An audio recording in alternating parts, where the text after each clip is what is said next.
Convert 21 base 3 to base 10. Solution.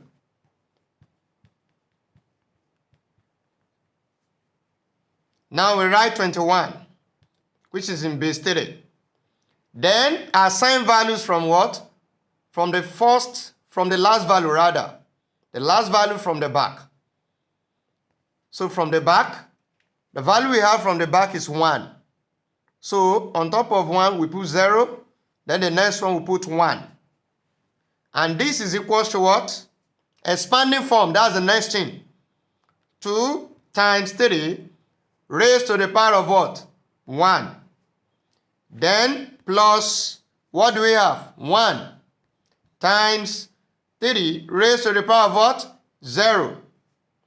Now, we now have 2 times what? 3 raised to the power 1, 3. Plus 1 times 3 raised to the power 0 is what? 1. And this is equals to 2 times 3, 6. Plus 1 times 1, 1. What is 6 plus 1? 7. So we have 7 base 10. That is the answer to the question.